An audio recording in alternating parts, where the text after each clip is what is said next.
عليكم ورحمة الله وبركاته.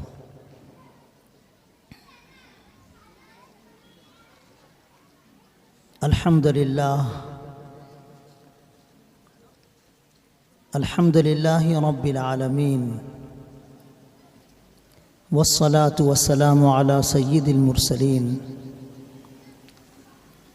وعلى آله وأصحابه الطيبين الطاهرين وزوجاته أمهات المؤمنين. أما بعد، فأعوذ بالله من الشيطان الرجيم.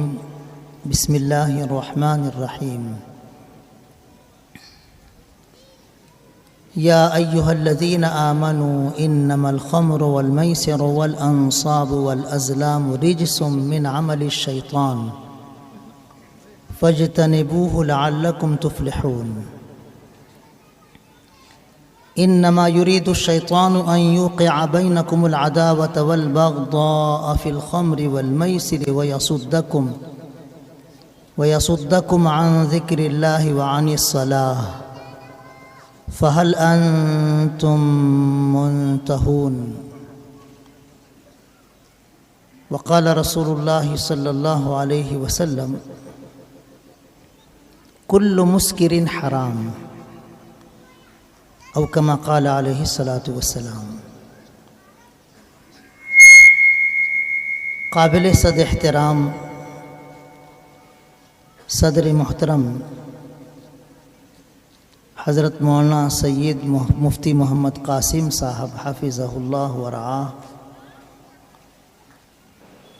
اور اسٹیج کی زینت معزز حضرات، تمام ہی برادران، بزرگوں، بھائیوں، قابل احترام ماں اور بہنوں، اور معصوم نونہال بچوں،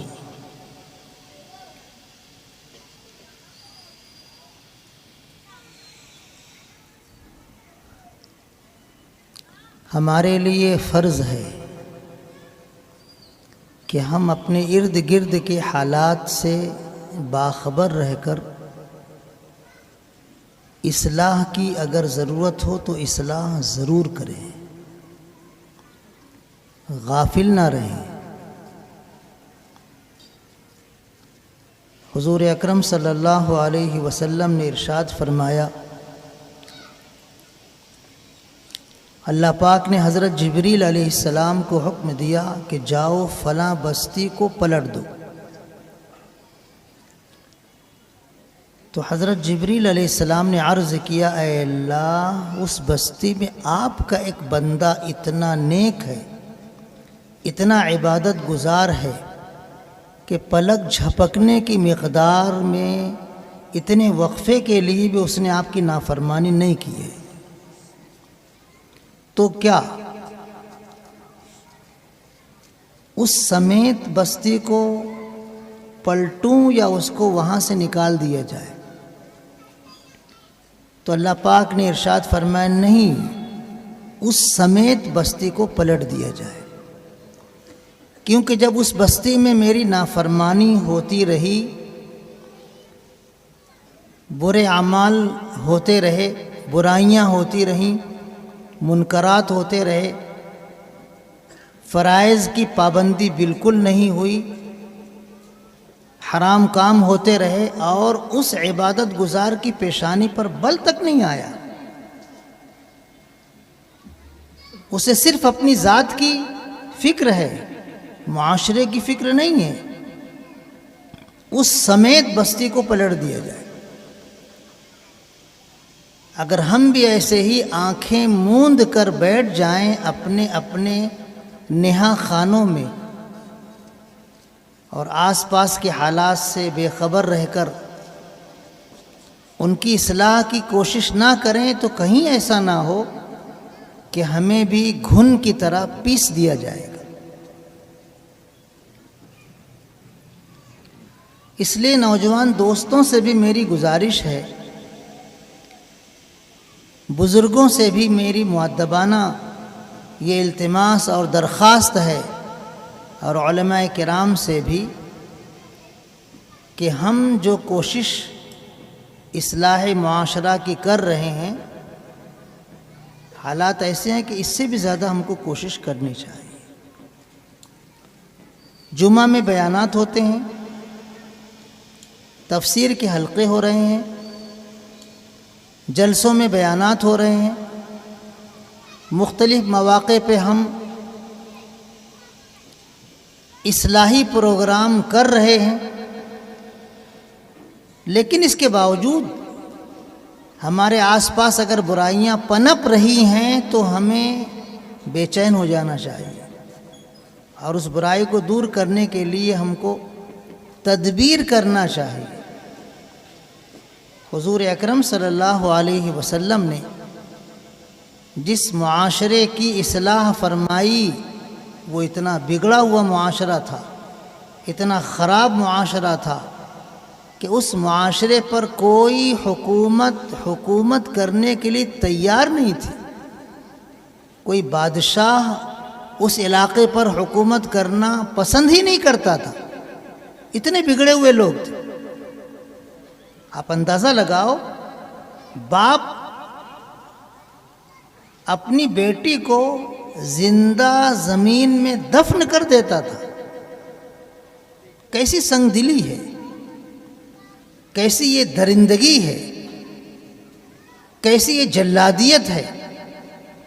ایسا معاشرہ، معمولی بات پر اتنے خطرناک جھگڑے ہوتے تھے کہ شاید انسانی تاریخ میں ایسے جھگڑے نہ ہوئے۔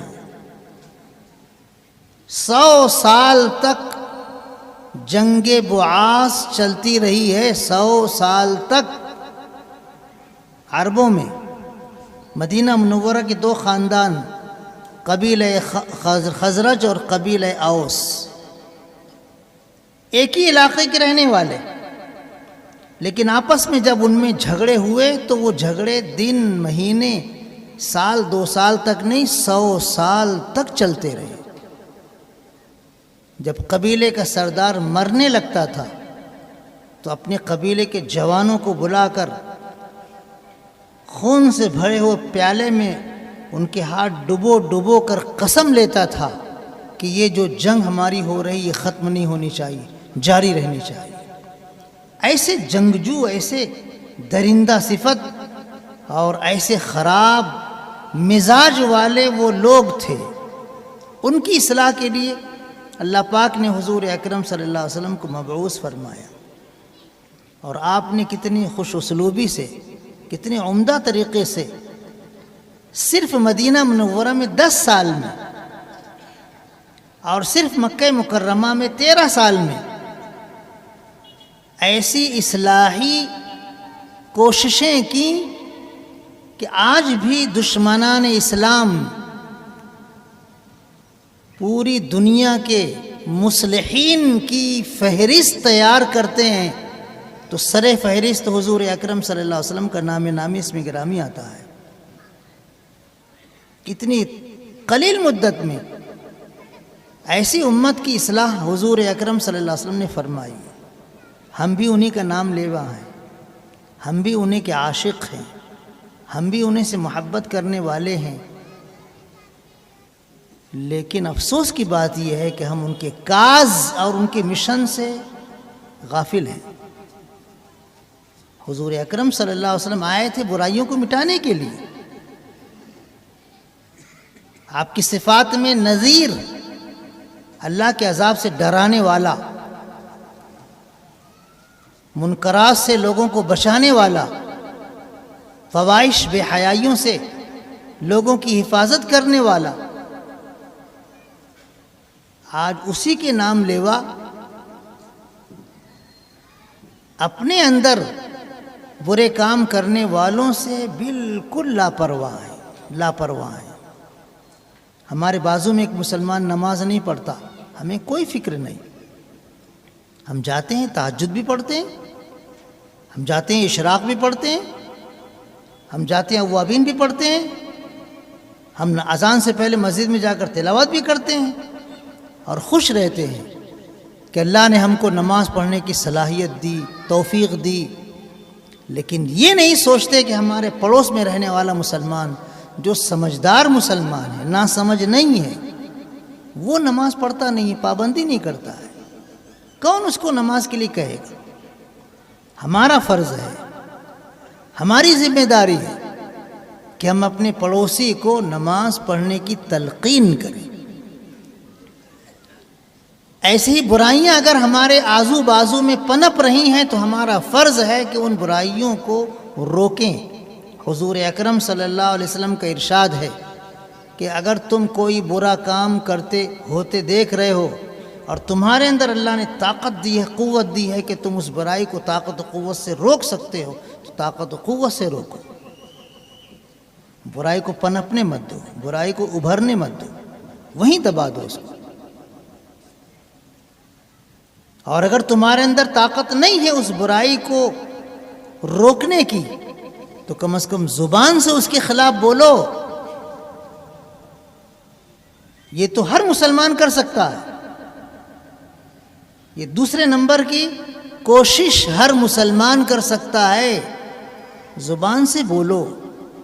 ہمارا کوئی بھائی اگر کسی غلط حرکت میں مبتلا ہے تو اس کو سمجھاؤ۔ زبان سے بولنے کا مطلب درست لہجے میں اور کرخت لہجے میں اور ڈانٹ ڈپٹ کر بولنا نہیں ہے، سمجھا کر بولو۔ فرعون جیسا سرکش ظالم و جابر جس نے خدائی کا اعلان کیا تھا، اس کے پاس جب حضرت موسیٰ علیہ السلام اور حضرت ہارون علیہ السلام کو اللہ نے بھیجا تو فرمایا نرمی سے گفتگو کرنا۔ حالانکہ حضرت موسیٰ علیہ السلام جتنے جلالی تھے نا، اتنے جلالی کوئی پیغمبر ہے نہیں، لیکن پھر بھی اللہ نے ان کو یہ حکم دیا کہ جاؤ فرعون کے پاس اور نرم لہجے میں گفتگو کرنا۔ وَقُولَا لَهُ قَوْلًا لَيِّنًا لَعَلَّهُ يَتَذَكَّرُ أَوْ يَخْشَىٰ، نرمی سے گفتگو کرو، ہو سکتا ہے وہ نصیحت حاصل کرے یا اللہ سے ڈرے۔ نرمی سے سمجھاؤ۔ ہمارے نوجوان الحمدللہ ثم الحمدللہ سمجھانے پر سمجھ جاتے ہیں، سرکش اتنے نہیں ہیں کہ ہم ان کو سمجھائیں اور بالکل وہ ایسے ہو جائیں جیسے لکڑی کے یا پتھر کے یا لوہے کے ہوں، کوئی اثر ہی نہ ہو، نہیں، ایسا نہیں ہے۔ قصاب واڑہ مسجد میں جماعت آئی، عصر کی نماز کے بعد جماعت کے ساتھی گشت کرنے کے لیے نکلے،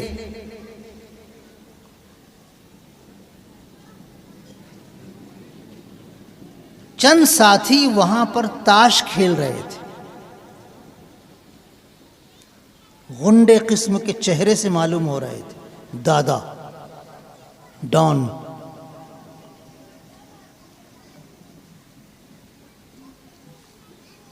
تو مقامی جو ساتھی تھے گشت کے رہبر، وہ متکلم تو جماعت میں تھے، کہنے کہ ذرا ان سے ہٹ کے چلو، ادھر جاؤ مت، ادھر جاؤ مت، بہت ڈینجر لوگ ہیں، بہت خطرناک لوگ ہیں۔ تو جو امیر جماعت تھے اور متکلم تھے وہ کہنے لگے بھائی مسلمان ہیں، مسلمان ہیں نا؟ بولے ہاں مسلمان ہیں، تو چلو نا بات کرتے ہیں، کیا حرج ہے؟ اب یہ جو مقامی ساتھی تھے ڈر رہے تھے کہ کہیں وہ غلط ایکشن نہ ہو جائے، رد عمل غلط نہ ہو جائے، تو متکلم صاحب اور رہبر جو امیر جماعت کہنے لگے چلو بول لیتے ہیں، ذرا سا بات کر لیتے ہیں۔ ساتھیوں کو اٹھا کر ادھر لائے کہ ذرا ادھر آؤ بھائی، بات کرنا ہے۔ وہ سمجھدار لوگ تھے، آ گئے۔ انہوں نے جیسے ہمارے جماعت کے ساتھی گشتے کے دوران گفتگو کرتے ہیں ویسے گفتگو کی، ان کو دعوت دی کہ آج مغرب میں یہاں جماعت آئی ہے، بات ہوگی، آپ بھی تشریف لاؤ۔ تو اس گینگ کا جو سب سے خطرناک دادا تھا، اس نے کہا ٹھیک ہے میں آتا ہوں مغرب میں۔ مغرب کی نماز میں آیا، وضو کر کے مسجد میں پہنچا، بیان سنا، پڑھا لکھا تھا لیکن غلط ماحول میں رہ کر بگڑ گیا تھا۔ بیان سننے کے بعد اس کے دل میں اللہ نے ہدایت ڈال دی، اس نے کہا لکھو 3 دن کے لیے میرا نام لکھو۔ عامر صاحب نے کہا 3 دن، 10 دن لکھاؤ نا، 10 دن لکھو۔ ہم لوگ دیوبند میں پڑھتے تھے اور یہ جماعت آئی، مرکز سے ہوتے ہوئے 10 دن مکمل کرنے کے بعد دیوبند آ گئے۔ مجھ سے ملاقات ہوئی تو میں چونکا، ارے یہ دادا جماعت کے ساتھیوں کے ساتھ۔ تو میں نے جو مقامی ساتھی تھے ان سے پوچھا، میں نے کہا یہ تمہارے ہاتھ کیسے آئے؟ تو بتایا انہوں نے ایسے ہاتھ آئے، ان کو 10 دن کے لیے لے کے آئے۔ چلو ٹھیک ہے، کوئی بات نہیں، جماعت چلے گی، واپس دھولی آ گئے۔ میں شعبان کی چھٹیوں میں جب آیا تو کیا دیکھتا ہوں کہ وہ کرتا پاجامہ پہنے ہوئے ہیں، ٹوپی پہنے ہوئے ہیں، داڑھی ان کی نکل آئی ہے، مسواک ان کی جیب میں بالکل نمایاں نظر آ رہی ہے، تسبیح ان کے ہاتھ میں حرکت میں ہے۔ میں نے سلام کیا، گلے لگائے، کہنے لگے مولانا آپ کے یہاں سے آنے کے بعد اللہ نے مجھے چلہ لگانے کا موقع عطا فرمایا اور امیر بنا کر مجھے بھیج دیا گیا۔ میں نے کہا ارے بھائی میرے کو کچھ آتا جاتا نہیں، میرے کو کہاں امیر بنا رہے تم؟ لیکن ساتھی کہنے لگے نہیں ہو تم پڑھے لکھے لینا، تم جاؤ نا۔ تو 40 دن مولانا پورا چلہ ایسا گزرا کہ ایک وقت کی نماز بھی تکبیر اولیٰ کے خلاف نہیں ہوئی، ہر نماز تکبیر اولیٰ کے ساتھ ادا ہوئی۔ سمجھانے سے سمجھتے ہیں۔ ہمارے نوجوان کتنے بھی غلط ماحول میں گرے پڑے ہوں، سمجھانے سے سمجھتے ہیں۔ ان کو سمجھانا چاہیے، نرمی سے ان سے گفتگو کرنی چاہیے۔ کبھی کبھی سختی بھی کرنا مفید ہوتا ہے، لیکن عام طور پر نرمی سے سمجھا کر بولنا یہ بہت ضروری ہے۔ نوجوان دوستو، جو ہمارے دوست نشے کے عادی ہیں، غلط صحبتوں میں رہ کے، اس کو اچھی طرح سمجھ لو، جو ہمارے نوجوان باڈی بلڈر ہیں، جو ہمارے نوجوان بالکل ینگ ہیں، تندرست ہیں، وہ خاص طور سے کان کھول کر سنیں کہ نشے کی عادت کبھی کبھی دشمنی میں بھی ڈالی جاتی ہے۔ تمہارا کوئی دشمن تمہاری طاقت و قوت کو ختم کرنے کے لیے تمہیں نشے کا عادی بنا دے گا۔ پہلے وہ محبت سے، اخلاص سے، اخلاق سے تمہارے ساتھ اٹھے گا، بیٹھے گا، بہت اچھے طریقے سے تم سے دوستی قائم کرے گا، تم کو کھلائے گا، پلائے گا، تم کو گھمائے گا، پھرائے گا، پارٹی دے گا، یہ سب کرے گا، اور ایسے دھیرے دھیرے دھیرے دھیرے وہ نشے کا عادی بنائے گا۔ اور جب نشے کی لت پڑ جاتی ہے نا، تو پھر اس کو انسان کی زندگی سے نکالنا بہت مشکل ہوتا ہے۔ اور نشے کی لت پڑنے کے بعد انسان کی طاقت کھوکھلی ہو جاتی ہے۔ آپ اندازہ لگاؤ نشے کی عادت کتنی خطرناک چیز ہے۔ جب شراب حرام نہیں ہوئی تھی، جب شراب حرام نہیں ہوئی تھی، لوگ پیتے تھے۔ مدینہ منورہ میں لوگ پیتے تھے، مسلمان پیتے تھے، صحابہ کرام رضی اللہ عنہ پیتے تھے، حرام نہیں ہوئی تھی سر شراب، اس سے پہلے پیتے تھے۔ تو ایک مرتبہ حضرت حمزہ رضی اللہ تعالیٰ عنہ بہت زیادہ ہی پی لیے، اتنی زیادہ نشے کی کیفیت ان پر طاری ہوئی کہ ان کی آنکھیں ایسے کھل نہیں رہی تھی، ایک دم نشے میں چور۔ ایک ان کی لونڈی ان کو اشعار پڑھ پڑھ کے ورغلا رہی تھی، ارے حمزہ دیکھ دروازے کے سامنے موٹی موٹی اونٹنیاں کھڑی ہیں، گائے کے واسطے ہیں، ارے کاٹو ان کو، پکاؤ، اپن کھائیں گے۔ اب وہ اشعار سننے کے بعد جوش آیا اور حضرت حمزہ رضی اللہ تعالیٰ نے 2 اونٹنیاں بندھی ہوئی تھی، دونوں کو چیر پھاڑ کے اس کا گوشت نکال کے اور وہ پکا کر کھانا شروع کر دیا۔ اب وہ دونوں اونٹنیاں حضرت علی رضی اللہ تعالیٰ عنہ کی تھی۔ جب ان کو پتہ چلا تو ایک دم حیرت زدہ اور دہشت زدہ ہو گئے کہ کون کیا میری یہ اونٹنیوں کے ساتھ حرکت. معلوم ہوا حضرت حمزہ رضی اللہ عنہ گھر میں موجود ہیں، شراب کے نشے سے میں چور ہیں، انہوں نے یہ حرکت کی ہے. تو حضرت علی رضی اللہ تعالیٰ گئے حضور اکرم صلی اللہ علیہ وسلم کی خدمت میں اور جا کر شکایت کی کہ اللہ کے رسول چچا نے یہ حال میری اونٹنیوں کا کیا ہے. حضور اکرم صلی اللہ علیہ وسلم آئے. حضرت حمزہ رضی اللہ عنہ بالکل ایسے آنکھ بند کر کے ڈول رہے تھے. تو حضور اکرم صلی اللہ علیہ وسلم ان کو سمجھانے لگے تنبیہ کے انداز میں، تھوڑا سا دبے دبے لفظوں میں، ناراضگی کے انداز میں. تو نشہ کتنی بری چیز آپ اس سے اندازہ لگاؤ. حضرت حمزہ رضی اللہ تعالیٰ ایسے سر اٹھائے، پھر ایسے اٹھائے، پھر ایسے اٹھائے. بہت دیر کے بعد ایسے آنکھ کھول کے حضور اکرم صلی اللہ علیہ وسلم کو دیکھ کر کہنے لگے جاؤ تم سب میرے باپ کے غلام ہو. حضور اکرم صلی اللہ علیہ وسلم فوراً الٹے پاؤں واپس آ گئے. نشہ اتنی بری چیز ہے، یاد رکھنا. شراب حرام نہیں ہوئی تھی تو یہ حالت تھی، لیکن جب شراب حرام ہوئی ہے تو صحابہ کرام رضی اللہ عنہم کا یہ عالم تھا کہ فوراً ساری شرابیں بہا دیے. جو آیت میں نے آپ کے سامنے پڑھی سورہ مائدہ کی، ان 2 آیتوں میں اللہ پاک نے شراب کو حرام قرار دیا ہے. اور ان آیتوں کے نازل ہونے کے بعد مدینہ منورہ کے سارے گھروں میں جہاں جہاں شراب بنی ہوئی، ذخیرہ کی ہوئی رکھی ہوئی تھی، وہ سب بھی بہا دی گئیں.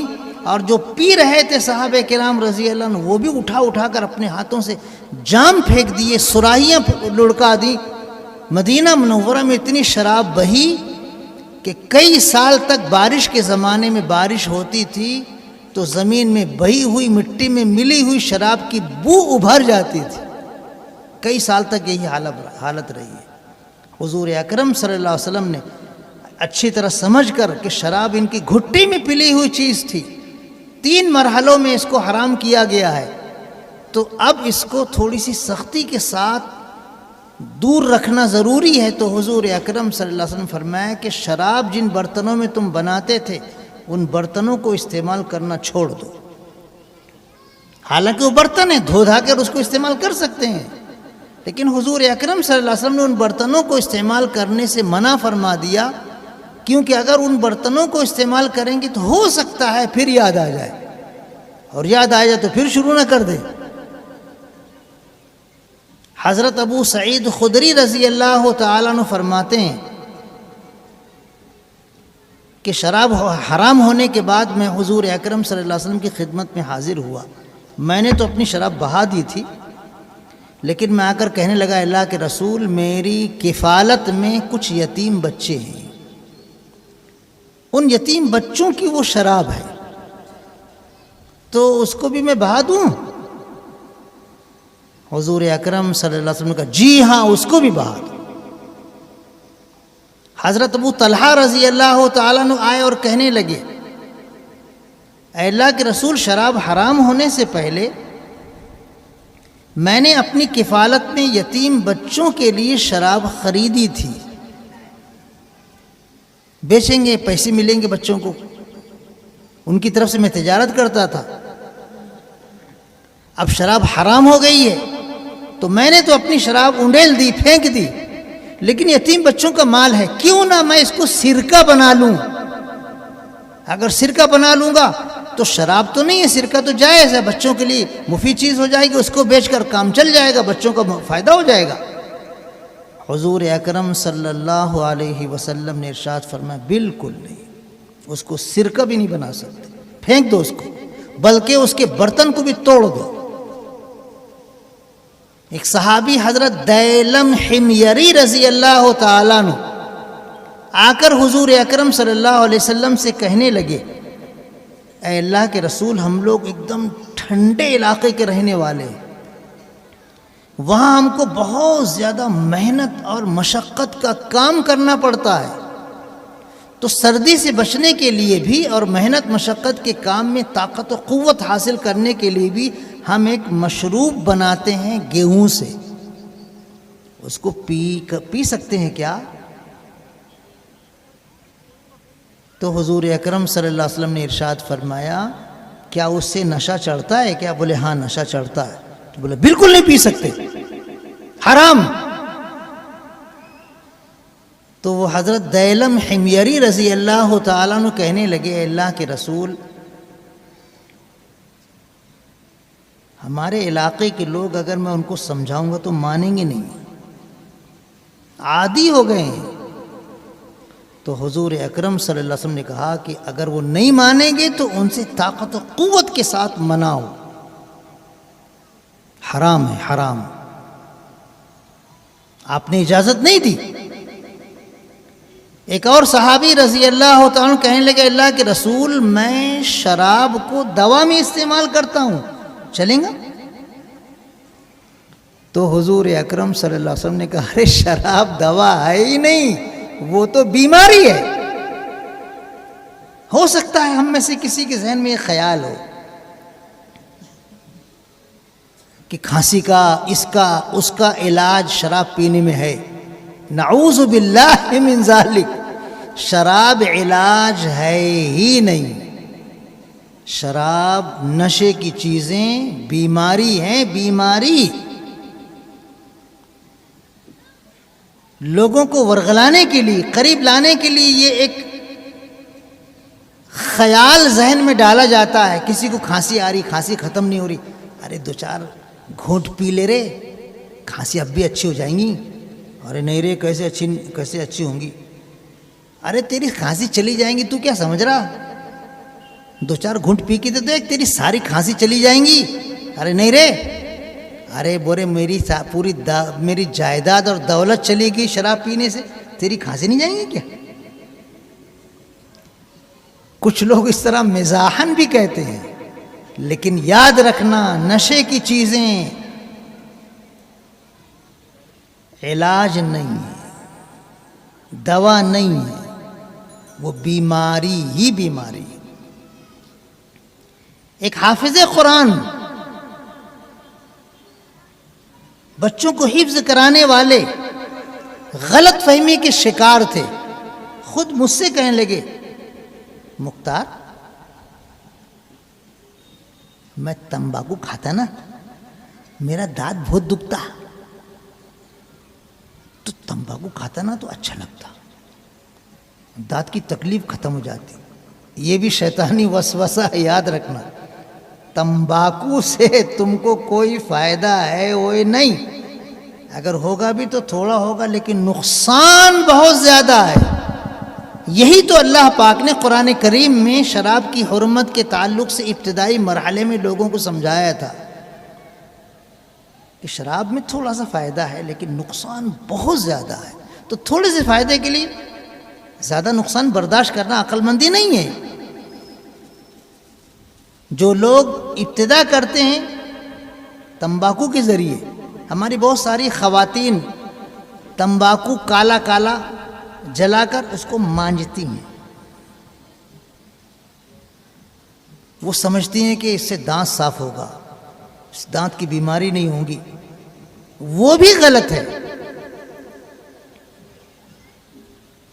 آپ کو دانت مانجنے میں چونکہ عادت ہو گئی ہے تو محسوس نہیں ہوتا ہے. تمباکو سے دانت مانجنے میں آپ کو کچھ محسوس نہیں ہوتا ہے، لیکن جس کی عادت نہیں ہے اس کو ذرا تمباکو منجا کر دیکھو تو.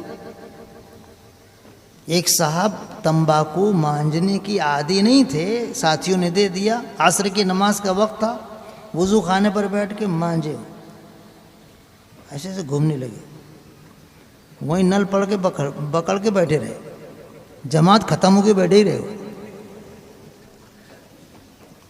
تمباکو بھی مضر ہے. تمباکو کی تمام مصنوعات پر کینسر کا فوٹو لگا رہتا ہے. حکومت کی طرف سے کینسر کی تنبیہ وہاں الفاظ کی شکل میں، جملے کی شکل میں موجود ہوتی ہے. اس لیے ہم کو بہت زیادہ چوکنا رہنا چاہیے کہ کوئی ہماری صحت کو برباد کرنے کے لیے اس طرح تمباکو سے شروع کر کے پوڑی سے شروع کر کے سگریٹ اور بیڑی، اس کے بعد پھر آگے بڑھ کے نشے کی عادت میں مبتلا نہ کر دے۔ ہمارے محلوں میں ایک باڈی بلڈر مسلمان نوجوان کا نام جانتا ہوں جن سے دشمنان اسلام کانپتے تھے۔ ایسے لحیم شہیم، ایسے طاقتور، ایسے جری اور بہادر، دشمنوں کا ان پر کچھ داؤں نہیں چلا تو ان کو نشے کی عادت ڈال دی۔ ایک وقت وہ آیا کہ وہ اتنے کمزور ہو گئے کہ اپنے مکان کے زینے سے اتر نہیں سکے، دھڑام سے گرے اور مر گئے۔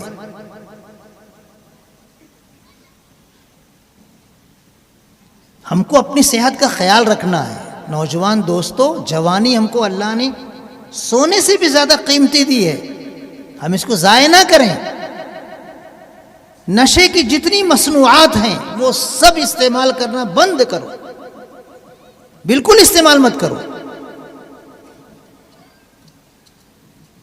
ہمارے محلے میں اگر کوئی نشے کی کوئی چیز استعمال کرتا ہے اس کو سمجھاؤ، نرمی سے اس کو نشے کی چیزوں کی جو خطرناکی ہے وہ بتاؤ، جو اس کے نقصانات ہیں بتاؤ، اس کو قریب لاؤ، اس کو مانوس کرو، سمجھاؤ۔ سمجھنے سے اگر معاملہ درست ہو جاتا ہے تو ٹھیک، ورنہ پھر محلے کے سارے نوجوان ان کے خلاف اٹھ کھڑے ہوں اور اس برائی کا سر کچل دے، اس برائی کو پنپنے نہ دے۔ ہمارا محلہ مسلم نگر ہے، مسلمانوں کا محلہ ہے، ہم مسلمان ہونے کی شان سے رہیں گے، شریعت ہماری زندگی میں مکمل رہے گی۔ ہم صرف مسلمان نام کے نہیں ہیں، ہم نام کے بھی ہیں اور حقیقت میں بھی ہم مسلم ہیں۔ ہمارے محلے میں کوئی برائی نہیں ہونی چاہیے۔ اگر کوئی آرکیسٹرا کا پروگرام کرنا چاہتا ہے سمجھاؤ اس کو کہ دیکھو گانے بجانے کی چیزوں کو حضور توڑنے کے لیے آئے تھے۔ نبی اکرم صلی اللہ علیہ وسلم کا ارشاد ہے گانے بجانے کی چیزوں کو توڑنے کے لیے اللہ نے مجھے بھیجا ہے۔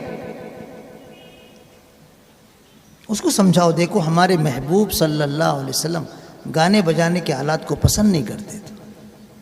ایک مرتبہ حضرت عبداللہ ابن عمر رضی اللہ تعالیٰ اپنے ایک چھوٹے نابالغ شاگرد حضرت نافع رحمۃ اللہ علیہ کے ساتھ جا رہے تھے۔ وہ بچہ تھا، شریعت کا پابند اور مکلف نہیں تھا۔ تھوڑی دور گئے ہوں گے کہ گانے بجانے کی آواز آنے لگی، تو حضرت عبداللہ ابن عمر رضی اللہ تعالیٰ انہوں نے اپنے کان میں انگلی ٹھونس لی۔ ٹھونسے ٹھونٹے وہ دور تک گئے اور پھر بچے سے کہنے لگے اب بھی آواز آ رہی ہے کیا؟ بولے نہیں اب نہیں آ رہی۔ تو انہوں نے کان سے انگلی نکالی اور کہا کہ میں نے حضور اکرم صلی اللہ علیہ وسلم کے ساتھ ایسے ہی آپ کو کرتے دیکھا۔ گانے بجانے کے آلات اللہ کے رسول صلی اللہ علیہ وسلم کو پسند نہیں ہے۔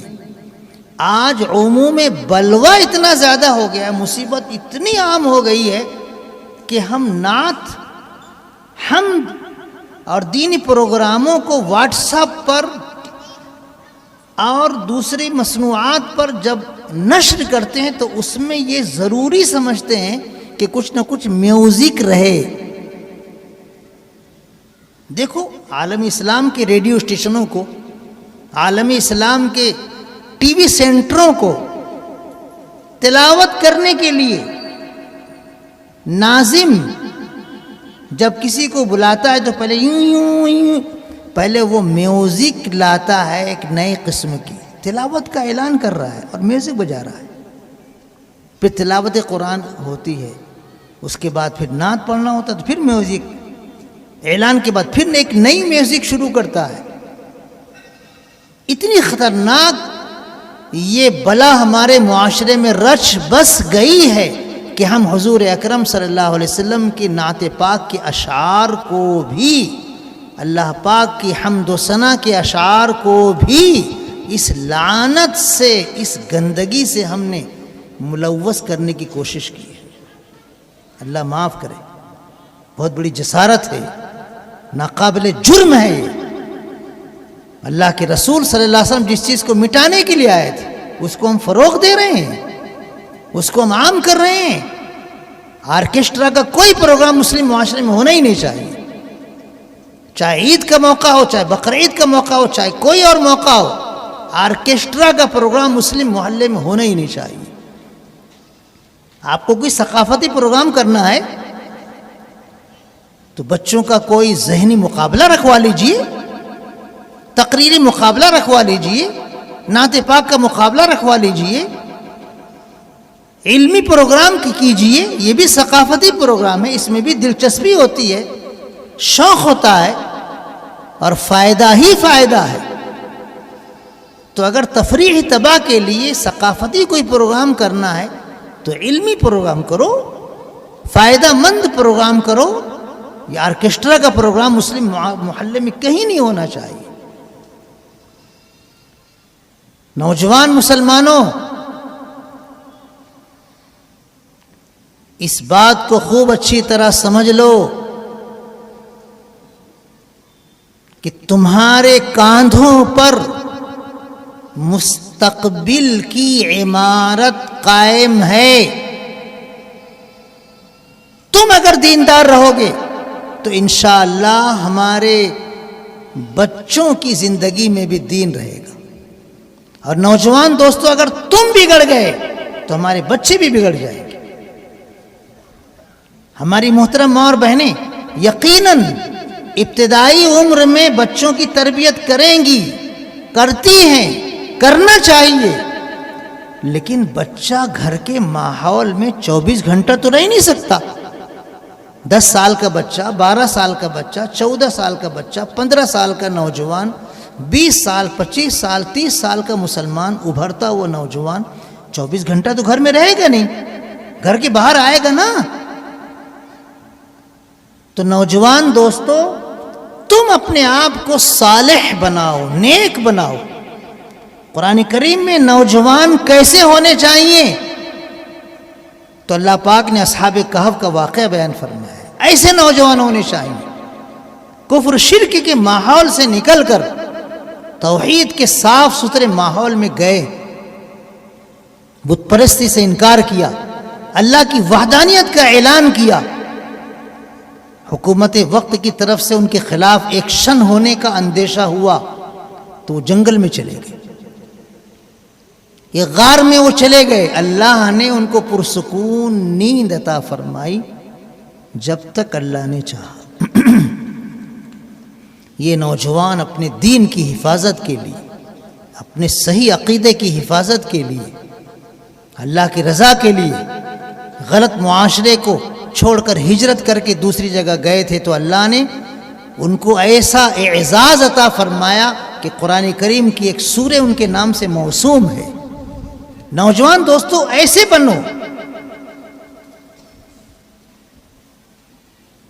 تمہاری زندگی میں دین نمایاں ہو.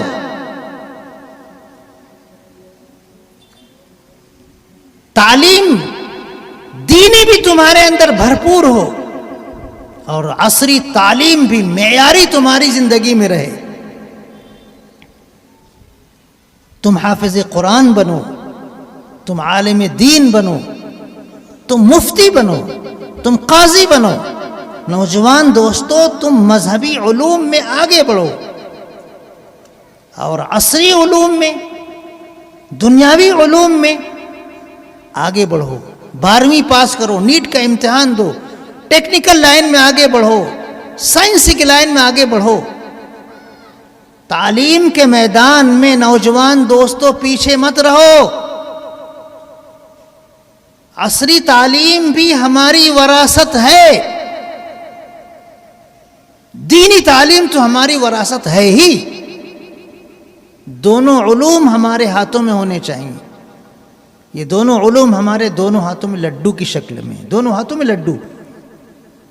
حضور اکرم صلی اللہ علیہ وسلم کے مبارک زمانے میں جو قرآن و حدیث کے ممتاز علماء تھے، ان کا تو آپ نے تذکرہ فرمایا، ان کی حوصلہ افزائی فرمائی، لیکن عصری علوم کے ماہرین کی بھی آپ نے حوصلہ افزائی فرمائی.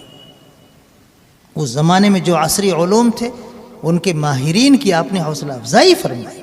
حضرت سعد ابن ابی وقاص رضی اللہ عنہ بیمار ہوئے، ان کو دل کا دورہ پڑا، ہارٹ اٹیک بیماری ہوئی، اتنی شدید تکلیف کہ جب حضور اکرم صلی اللہ علیہ وسلم گئے ان کی مزاج پرسی کے لیے تو کہنے لگے اللہ کے رسول مجھے بہت شدید تکلیف ہوئی تھی، مجھے ایسا لگ رہا ہے کہ میں بس اب مر جاؤں گا.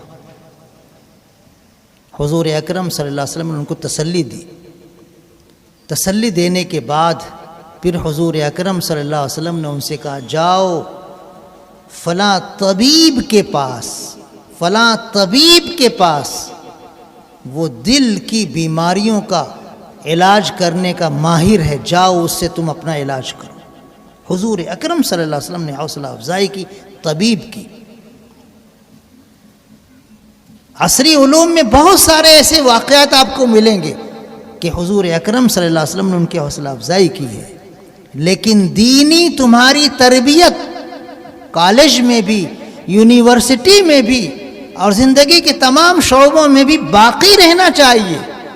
اور اب یہ ناممکن نہیں ہے. ہزاروں کی تعداد میں، ہزاروں کی تعداد میں آپ کو ایسے مسلمان ملیں گے جو متشرع ہیں، دینی حلیے میں رہتے ہیں، اور ڈاکٹر ہیں، انجینئر ہیں، سائنسداں ہیں، پروفیسر ہیں، لیکچرار ہیں، ڈاکٹر، دوسرے فنون کے ڈاکٹرز ہیں.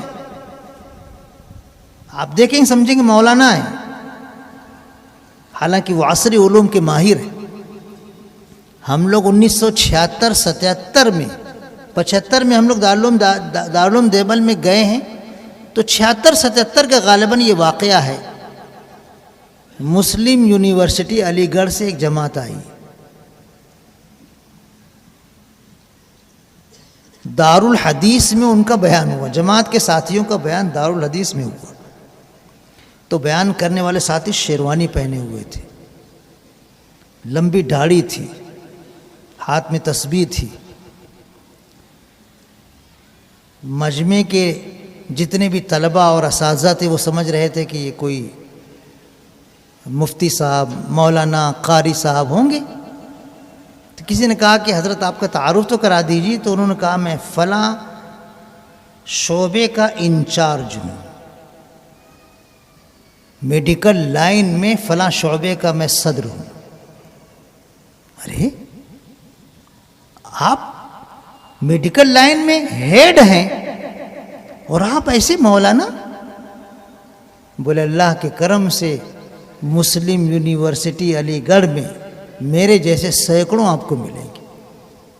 اب یہ ناممکن نہیں ہے کہ ہمارے نوجوان بیک وقت پروفیسر بھی ہوں، ڈاکٹر بھی ہوں، انجینئر بھی ہوں، سائنسداں بھی ہوں، اور اسی کے ساتھ ساتھ وہ دینی علوم کے ماہر بھی ہوں، حافظ بھی ہوں، قاری بھی ہوں، عالم بھی ہوں. بالکل ممکن ہے. علوم ہماری جاگیر ہے، یاد رکھو. ہم کو ان کو حاصل کرنا ہے. ایک زمانہ تھا مسلمان علم کے میدان میں سب سے آگے تھے. یورپ میں اس وقت اندھیرا تھا، اور اندلس کے علماء عصری علوم کے ہر فن میں خوب آگے بڑھ رہے تھے، خوب ترقی کر رہے تھے، خوب تصنیفات لکھ رہے تھے، خوب ایجادات کر رہے تھے. اس وقت کی ایجادات آج کی ایجادات کی بنیاد ہیں. اور آج ایک زمانہ ایسا آ گیا کہ مسلمان تعلیم کے میدان میں پیچھے ہے. ہم کو تعلیم کے میدان میں پیچھے نہیں رہنا چاہیے. آگے بڑھو، اپنے بچوں کو تعلیم دو. بچوں کی تعلیم کے لیے پیسے چاہیے. چائے پینا بند کر دو، پان کھانا بند کر دو، ادھر ادھر بیٹھ کر گپ شپ کرنا بند کر دو. جتنی محنت سے تم کماتے ہیں تھوڑا اور محنت سے کماؤ. بچے کی تعلیم پر خرچ کرو. غریب اگر یہ عذر پیش کرتا میں غریب ہوں، بچے کو کیا تعلیم دوں گا؟ غلط ہے اس کا کہنا۔ میں بہت سارے غریب خاندان کے بچوں کو جانتا ہوں، بہت آگے گئے اور بہت اونچی اونچی ڈگریاں حاصل کی ہیں۔ ہمارے قریب نندربار، وہاں کا کلیکٹر، اس کی روداد ابھی آئی تھی واٹس ایپ پر، کلیکٹر غیر مسلم، اس نے اپنی پوری زندگی کا بہت مختصر انداز میں جائزہ لے کر روداد بیان کیا تھا۔ کیا اللہ تعالیٰ جب کسی کو نوازتا ہے تو دیکھو کیسے نوازتا ہے۔ آدیواسی علاقے کا وہ چھوٹا سا بچہ، گھر چلانے کے لیے کوئی شکل نہیں تھی، باپ کا انتقال ہو چکا تھا، ماں کیسے ویسے کر کے گھر چلاتی تھی، لیکن بچے کو پڑھنے کا بہت شوق تھا، بہت شوق تھا، بہت شوق تھا۔ وہ پڑھتا رہا، بیک وقت وہ نیٹ کا امتحان دے کر MBBS ڈاکٹر بھی بنا اور بیک وقت وہ کلیکٹر بھی بنا۔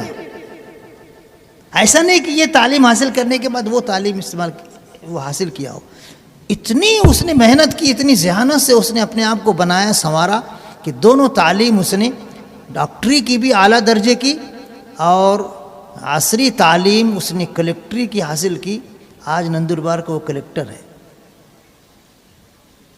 ایک غیر مسلم جب تعلیم کے میدان میں آگے بڑھتا ہے تو اس کی محنت کو اللہ ضائع نہیں کرتا ہے۔ ہمارے نوجوان، ہمارے بچے مسلم ہیں، ایمان والے ہیں، پوری زمین سونے سے بھر دی جائے، پوری زمین سونے سے بھر دی جائے تو یہ زمین ایمان کا مقابلہ نہیں کر سکتی، ایمان کا مول نہیں ہو سکتی۔ اتنی بڑی دولت اللہ نے ہم کو دی ہے، اللہ نے ایمان ہم کو دیا ہے، ہم کو فخر ہے، ہم کو اللہ کا شکر ادا کرنا چاہیے کہ اللہ نے اتنی بڑی دولت ہم کو دی ہے ایمان کی، اس سے بڑھ کے کوئی دولت نہیں ہے۔ مسلم بھائیوں، مسلم نوجوانوں، اللہ نے ہمیں ایمان کی دولت دی ہے، اس سے بڑھ کر کوئی دولت نہیں ہے۔ ہم کو چاہیے کہ اس دولت کی حفاظت کرو اور علوم حاصل کرو۔ حضور اکرم صلی اللہ علیہ وسلم نے اپنا تعارف فرمایا تھا اور یہ ارشاد فرمایا تھا، انما بعثت معلما، او کما قال علیہ الصلوۃ والسلام، مجھے معلم ہی بنا کر بھیجا گیا۔ انما عربی زبان میں تاکید کے لیے آتا ہے، جس کا ترجمہ اردو میں کہتے ہیں ہی، میں یہی کھاؤں گا، دوسری چیز کھاؤں گا ہی نہیں۔ جیسے ہم ایسے قوت کے ساتھ بولتے ہیں تو ایسے انما آتا ہے، انما بعثت معلما، مجھے معلم ہی بنا کر بھیجا گیا ہے۔ حضور اکرم صلی اللہ علیہ وسلم کی دیکھو خود کے بارے میں یہ تعریف کہ اللہ نے آپ کو معلم بنا کر بھیجا ہے۔ تو علم کے میدان میں پیچھے مت رہو، اپنے بچوں کو آگے بڑھاؤ، تعلیم دو۔ ہمارے بچے ضائع ہوتے نظر آتے ہیں، گلیوں میں دیکھو بچے کچھ بھی کھیل رہے ہیں، اس کی گلچی پکاڑ، اس کو پٹک، اس کو مار، گالی گلوچ، بس یہی ہمارے معاشرے میں بچوں کا روز کا کام ہے۔ بچوں کو ایسے اٹھاؤ، گلے سے لگاؤ، سینے سے چمٹاؤ، ان کو سنوارو۔ یہ ہیرے ہیں، ہیرے، یہ بچے کنکر پتھر نہیں ہیں، یہ ہیرے ہیں۔ ان کو تراشو، ان پر محنت کرو، ان کو آگے بڑھاؤ تعلیم کے میدان میں، ہنر کے میدان میں۔ ایک وقت آئے گا انشاءاللہ آپ کی دنیا بھی سنورے گی، آخرت بھی سنورے گی۔ نوجوان دوستو اور میرے بزرگ محترم حضرات، اور خاص طور سے ہماری قابل احترام ماں اور بہنوں، شادی بیاہ سادگی سے کرو، کم خرچ میں کرو۔ شادی بیاہ میں زیادہ خرچ کرو مت۔ حضور اکرم صلی اللہ علیہ وسلم نے 11 شادیاں کی ہیں، کسی ایک شادی میں بھی آپ نے ضرورت سے زیادہ خرچ نہیں کیا۔ مہر جتنی آپ دیتے تھے اتنی ہی آپ نے عام طور پر امہات المومنین کی مہر رکھی ہے۔ اس زمانے کے اعتبار سے وہ کوئی بہت زیادہ نہیں تھی۔ آج چونکہ چاندی کا بھاؤ بڑھ گیا ہے تو آج وہ بہت زیادہ معلوم ہوتی ہے، ورنہ اس زمانے میں وہ کوئی بہت زیادہ اونچی مہر نہیں تھی۔ اس کے علاوہ کیا خرچ ہے؟ کچھ بھی نہیں۔ ولیمہ ہے تو دسترخوان بچھا دیتے تھے، جو پاس میں کھانے پینے کی چیز ہوتی تھی وہ رکھ دیتے تھے، لو آؤ کھا لو، یہ ولیمہ ہے، ہو گیا ولیمہ۔ نوشہ میاں کا کوئی خاص جوڑا نہیں، دلہن کا کوئی خاص جوڑا نہیں، بغیر کسی تکلف کے نکاح ہوتا تھا، بغیر کسی تکلف کے منگنی ہوتی تھی، بغیر کسی تکلف کے ولیمہ ہوتا تھا۔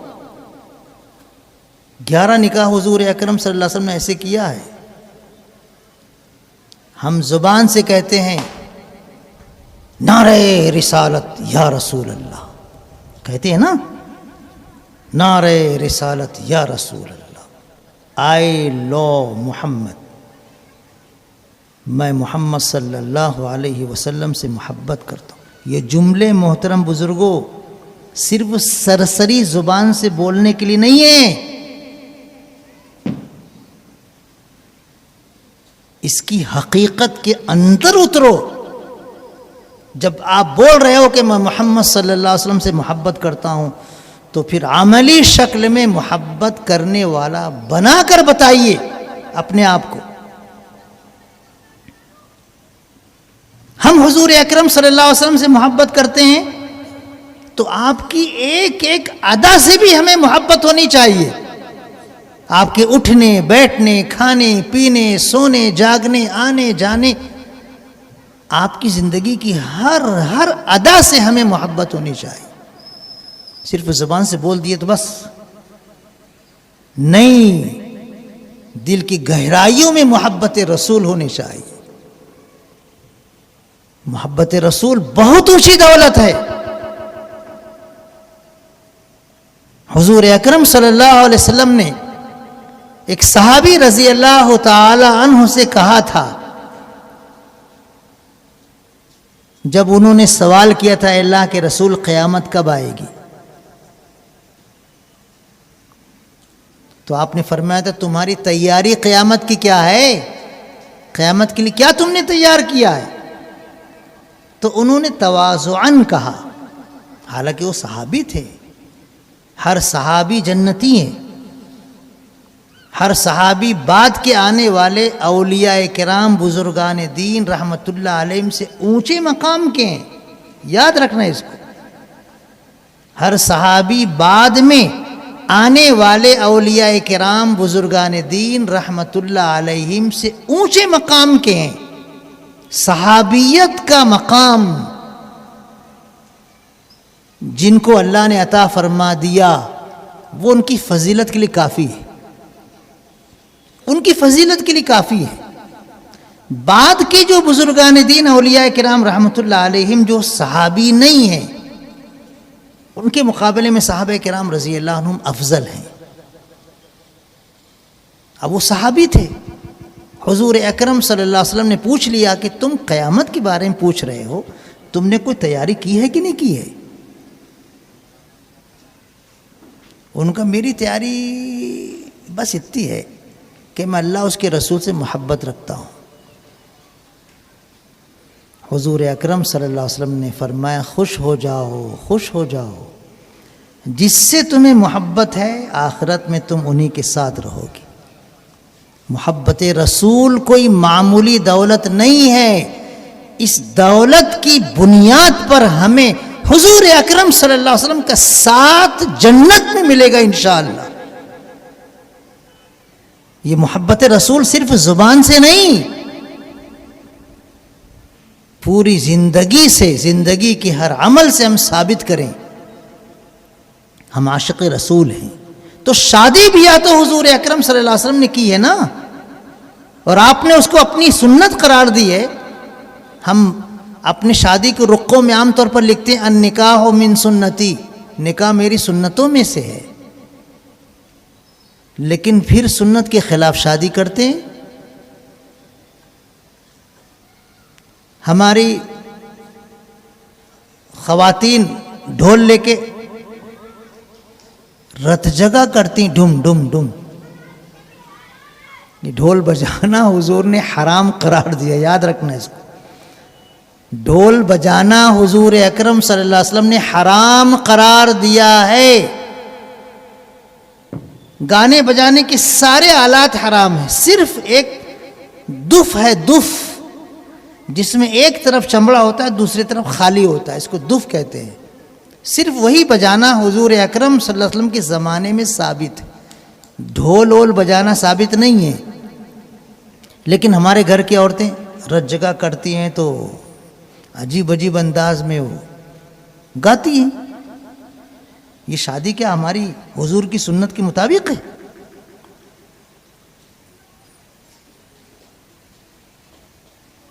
منگنی کا کھانا الگ، شادی کا کھانا الگ، منگنی کا جوڑا الگ، شادی کا جوڑا الگ. غریب سے غریب مسلمان کی شادی میں کم از کم 50,000 روپے خرچ ہوتا ہے. کم از کم 50,000 روپے خرچ ہوتا ہے. یہ کہاں سے سنت، حضور کی سنت لائے؟ حضور اکرم صلی اللہ علیہ وسلم کی مبارک شادیوں میں یہ اخراجات ہیں ہی نہیں. مجھے ایک شادی حضور اکرم صلی اللہ علیہ وسلم کی بتا دو، ایک شادی. حضرت خدیجہ رضی اللہ تعالی عنہا سے آپ نے شادی کی، پہلی شادی، اور حضرت میمونہ رضی اللہ تعالی عنہا سے آپ نے آخری شادی کی. یہ 11 کی 11 شادیوں، مجھے ایک شادی صرف بتا دو کہ حضور اکرم صلی اللہ علیہ وسلم نیا جوڑا پہن کر دولہا بن کر آئے. نیا کپڑا پہننا حرام نہیں ہے، شادی میں نیا کپڑا پہن سکتے ہیں. لیکن ہمارے یہاں شادی میں تو بچے کے لیے نیا کپڑا ضروری ہے، چھوٹی چھوٹی بچیوں کے لیے نیا کپڑا ضروری ہے. بلکہ ہمارے خاندان کی جو عورتیں ہیں نا، ان کے علاوہ جو دور قریب کے رشتہ دار ہیں ان کو بھی نیا جوڑا پہن کے آنا ضروری ہے. وہ عورتیں بولتی ارے وہاں شادی ہے نا، نیا کپڑا پہن کے نہیں جائیں گے تو کیسا لگے گا، کیا بولیں گے. وہ بھی نیا جوڑا پہن کے جاتی ہے. یعنی خرچ کتنا زیادہ ہم کر رہے ہیں شادیوں میں، جبکہ حضرت عائشہ رضی اللہ تعالیٰ عنہ کی حدیث ہے ان اعظم النکاح برکۃ ایسرہ مؤونہ او کما قال علیہ الصلوۃ والسلام. سب سے زیادہ برکت اس نکاح میں ہوتی ہے جس میں سادگی زیادہ ہو، اخراجات کم ہو. ہمارے معاشرے میں یہ ناسور ہے، ناسور، یاد رکھنا اس کو ہلکے میں مت لیجیے. ہمارے معاشرے کا یہ ناسور ہے کہ غریب مسلمان بھی شادی میں بہت زیادہ خرچ کرتا ہے. ایک ایسی مسلمان خاتون جس کی لڑکی کے نکاح میں چندہ کر کے پیسہ لایا گیا، اس کے پاس کچھ نہیں تھا، چندہ کر کے پیسہ لایا گیا، لڑکی، لڑکا نہیں، لڑکی. تو 50,000 کے آس پاس اس کو دیے تو کہنے لگی ارے اتنے میں تو کھانا بھی نہیں ہوگا، اتنے میں تو کھانا بھی نہیں ہوگا، اور لاؤ نا. بولو، چندہ کر کے اس کو دیا جا رہا ہے تو اس کی شادی کا معیار دیکھو کتنا ہے. وہ کہہ رہی اتنے میں تو کھانا بھی نہیں ہوگا، اور لاؤ نا. جبکہ اس سے 10ویں حصے آرام سے اس میں شادی ہو جائے گی. اس کا 10واں حصہ بھی اگر آپ کریں گے تو اس میں آرام سے شادی ہو جائے گی. لڑکی کو مہر دینی نہیں ہوتی بلکہ اس کو مہر ملتی ہے. لڑکی کا کھانا ہے ہی نہیں، لڑکی کا کھانا ہے ہی نہیں. ہم لوگ سنتے ہیں لیکن سن کے انسنی کر دیتے ہیں. لڑکی کا کھانا ہے ہی نہیں تو کھانے کی ضرورت ہی نہیں. کچھ زیور اگر بنانا ہلکے پھلکے بنا لو، کپڑے نیا پہننا ٹھیک ہے، ایک آدھ جوڑا پہن لو. تو 50,000 کے 10ویں حصے میں بھی آرام سے شادی ہو جائے گی لڑکی کی. لیکن ہم نے معاشرہ ایسا بگاڑ دیا ہے، اتنا بگاڑ دیا ہے کہ لڑکی آتی ہے تو اپنے ساتھ جہیز کا سامان ٹرک بھر کے لاتی ہے، میٹاڈور بھر کے لاتی ہے، چھوٹا ہاتھی بھر کے لاتی ہے. ٹھیل گاڑی میں اب نہیں، اب تو چھوٹا ہاتھی لانا پڑے گا. کہاں سے لائے برتن ورتن؟ حضور اکرم صلی اللہ علیہ وسلم کے گھر ازواج مطہرہ جب آئی ہیں تو کیا لائی ہیں؟ ذرا مجھے بتاؤ تو، کیا لائی ہیں؟ شادیوں میں خرچ کرنے کا مزاج بدلو، کم سے کم خرچ میں شادی کرو. پیسے اللہ نے دیے ہیں، اس کو خرچ کرنے کے لیے بچوں کی تعلیم پر پیسے خرچ کرو. بچوں کے معاشی معیار کو بلند کرنے کے لیے خرچ کرو. بچوں کو ہنر سکھاؤ, تجارت کرنے کا ڈھنگ سکھاؤ, بزنس میں آگے بڑھانے کے لیے اس کو دکان دلاؤ. پیسے خرچ کرو ان کے تجارت اور ان کی معیشت کو سنوارنے کے لیے. پیسے خرچ کرو ان کی تعلیم کے لیے. شادی بیاہ کوئی خرچ کرنے کا میدان نہیں ہے. پتہ نہیں کہاں سے ہم نے سیکھ لیا ہے. پیسے ہم ضائع کرتے ہیں, شادی میں خرچ نہیں کرتے ہیں, ضائع کرتے ہیں. شادی بیاہ میں سادگی اپناؤ, سادگی. اور آخر میں اپنے تمام نوجوان دوستوں سے کہوں گا, میرے نوجوان ساتھیوں, آپس میں بھائی بھائی بن کر رہو. لڑائی جھگڑا مت کرو, بھائی بھائی بن کر رہو. حضور اکرم صلی اللہ علیہ وسلم نے حجۃ الوداع کے موقع پر یہ نصیحت کی تھی. رخصت ہوتے ہوتے پوری امت کو نصیحت کی تھی کہ یہ دن محترم دن ہے.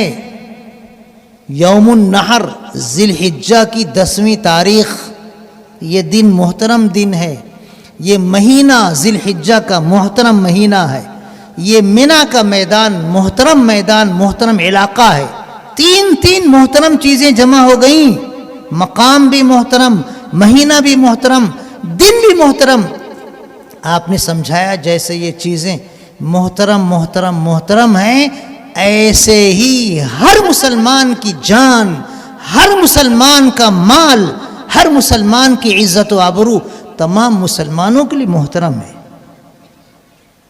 ہم کو چاہیے کہ ہم اپنے مسلم بھائیوں کا احترام کریں. ہمارا کوئی پڑوسی ہم کو ستا رہا ہے, برداشت کر لو. جھگڑا مت کرو, برداشت کر لو. وہ جتنا ستا رہا ہے اس سے زیادہ ستانا شروع کرے گا تب بھی برداشت کر لو.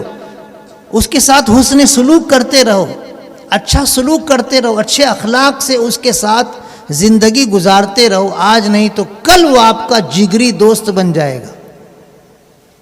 قرآن کریم میں اللہ نے وعدہ فرمایا ہے, وَلَا تَسْتَوِي الْحَسَنَةُ وَلَا السَّيِّئَةُ اِدْفَعْ بِالَّتِي هِيَ أَحْسَنُ فَإِذَا الَّذِي بَيْنَكَ وَبَيْنَهُ عَدَاوَةٌ كَأَنَّهُ وَلِيٌّ حَمِيمٌ. اللہ پاک نے فرمایا ہے برائی کا جواب برائی سے مت دو. وہ برا سلوک کر رہا ہے نا, تم برا سلوک مت کرو, تم خاموش رہو, صبر کرو, اس کے ساتھ اچھا سلوک کرو.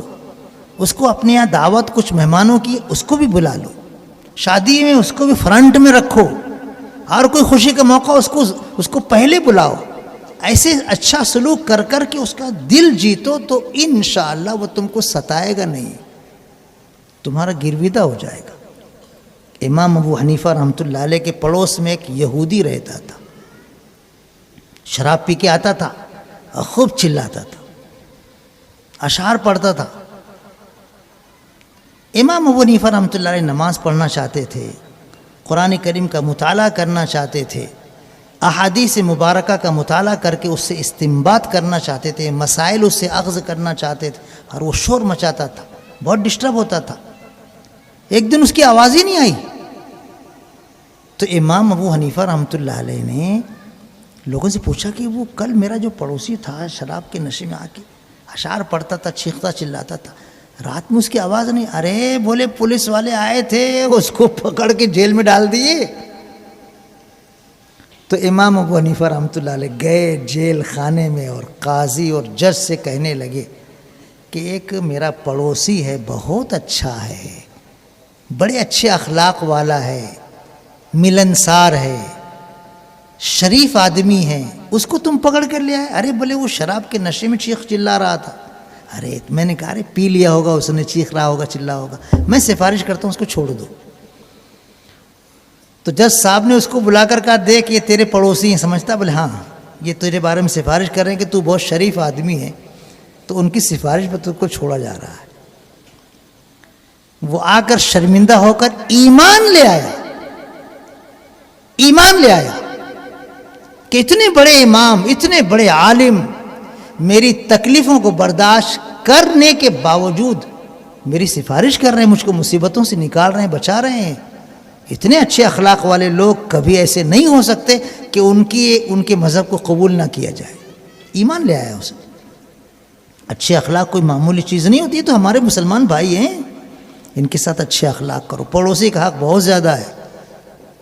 حضور اکرم صلی اللہ علیہ وسلم نے ارشاد فرمایا کہ مجھے جبریل علیہ السلام پڑوسی کے بارے میں اتنی زیادہ مرتبہ آ کر کہتے رہے، پڑوسی کا حق ادا کرو، پڑوسی کا حق ادا کرو، پڑوسی کو ستاؤ مت، پڑوسی کو تکلیف مت دو. اتنے زیادہ مرتبہ انہوں نے مجھ سے آ کر کہا کہ مجھے ایسا گمان ہونے لگا کہ اب پڑوسی کو وراثت میں حصے دار بھی بنا دیا جائے گا. پڑوسی معمولی چیز نہیں ہے. اس کے ساتھ اچھا سلوک کرو، انشاءاللہ وہ بہترین آپ کا گرویدہ ہو جائے گا، جگری دوست ہو جائے گا. آپس میں مل جل کر رہو. دیکھو ہم تبلیغی جماعت کے ساتھی ہیں، صاف کہہ رہا ہوں میں.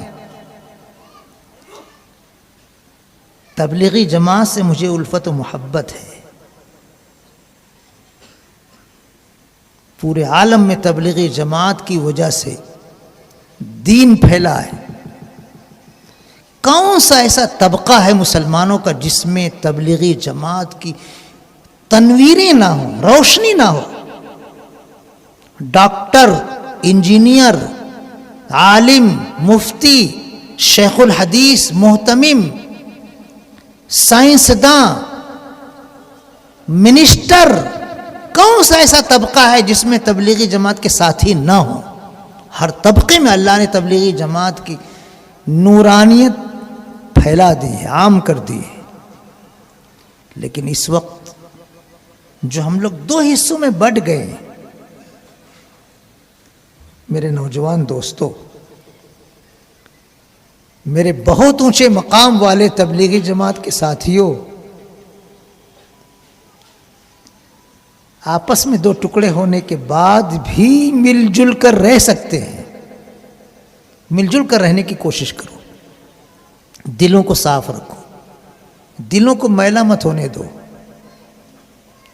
ہم خیر خواہی ہر مسلمان کے ساتھ کریں، چاہے وہ ہمارے مسلک کے خلاف ہی مسلمان کیوں نہ ہو، ہمارے نقطۂ نظر کے خلاف ہی مسلمان کیوں نہ ہو. اس کے ساتھ اچھا سلوک کریں. اچھا سلوک کرنے کی وجہ سے وہ قریب آئے گا. ہم اگر ایک دم سے سخت لہجہ استعمال کر کے اس کے خلاف تن کر کھڑے ہو جائیں گے تو معاملہ سدھرنے کے بجائے اور بگڑ جائے گا. مل جل کر رہو، ایک دوسرے کے خیر خواہ بنو، ایک دوسرے کی خیر خواہی کرو. معاشرے کو آج آپسی محبت کی بہت شدید ضرورت ہے، بہت شدید ضرورت ہے.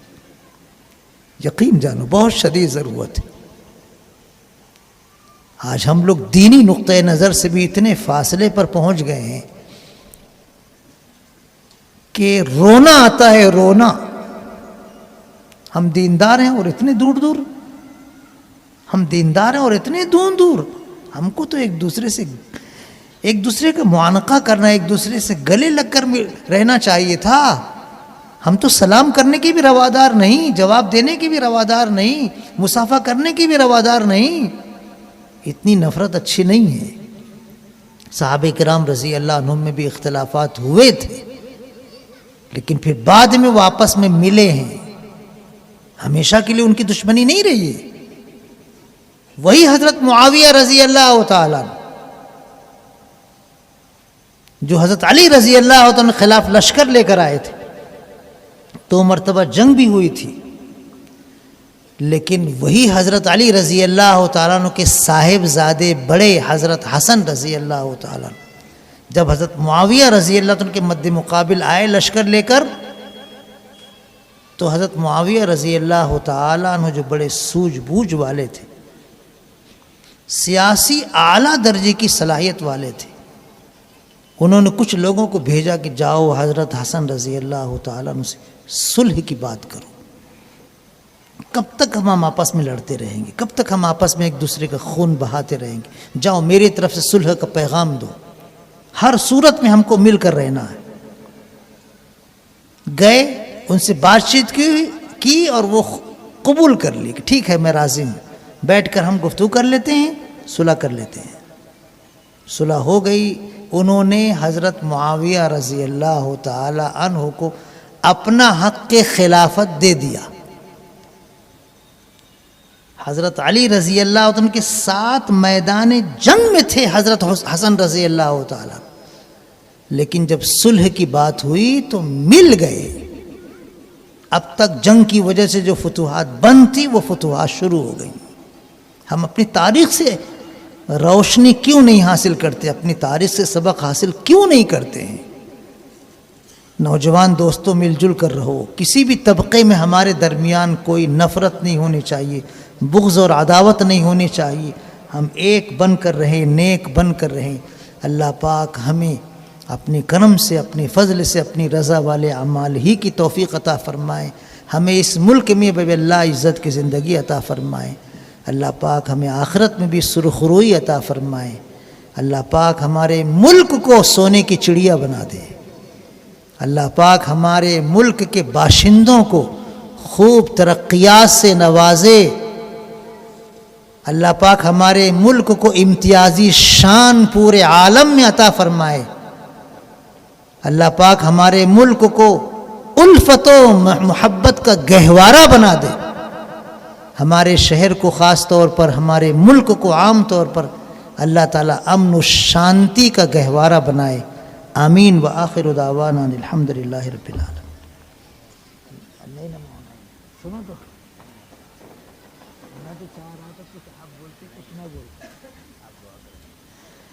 درود شریف پڑھ لیجیے۔ یہ حکم ہے صدر محترم کا۔ ہاں، میری دلی تمنا تھی، ایک چاپلوسی نہیں کر رہا ہوں، دلی تمنا تھی کہ میں ان کی گزارشات بھی سنتا، لیکن یہ ان کی شفقت ہے، ان کی ذرہ نوازی ہے کہ انہوں نے حکم دیا ہے کہ میں دعا کروں۔ درود شریف پڑھ لیجیے۔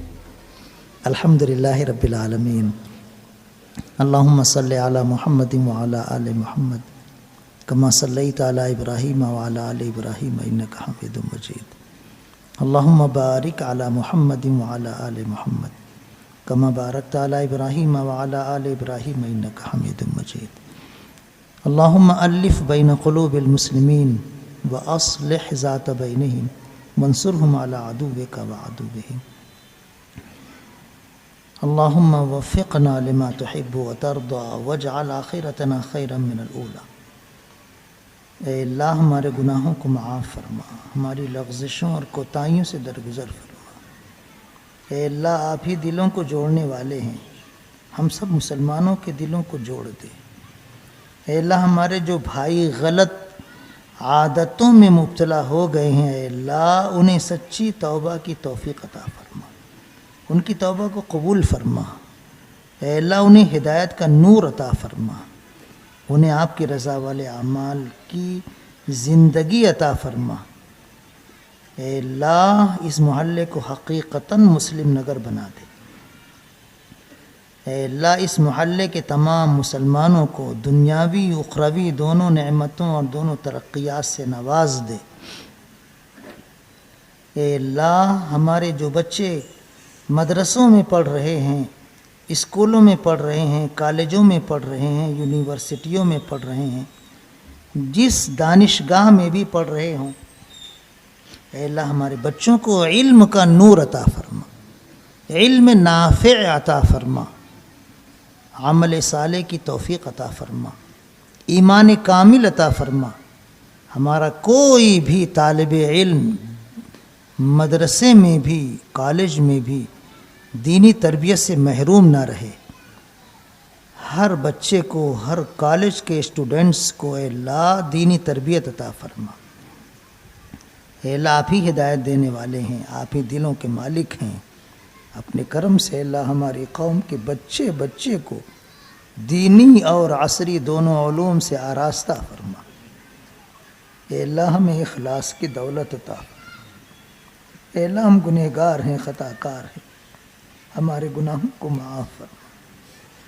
اے اللہ ہمیں شیطان کے وسوسوں سے، نفس کے شرور سے، حاسدوں کے حسد سے، دشمنوں کی دشمنی سے، ساحروں کے سحر سے محفوظ فرما۔ اے اللہ ہمیں عجب سے، تکبر سے، ریاکاری، نام و نمو، شہرت طلبی سے محفوظ فرما۔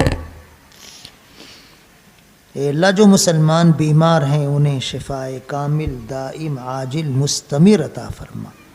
جو شادی کے بعد بھی لاولد ہیں انہیں عافیت کے ساتھ نیک صالح اولاد عطا فرما۔ اے اللہ مسلمانوں کی جن گھروں میں میاں بیوی کے جھگڑے ہیں، ساس بہو کے جھگڑے ہیں، ان گھروں میں خاص طور پر خوشگوار ماحول پیدا فرما۔ مسلمانوں کے تمام ہی گھروں میں اے اللہ خوشگوار ماحول عطا فرما۔ اے اللہ ہمیں ہر ایک مسلمان کو ایک دوسرے کا خیر خواہ بنا دے۔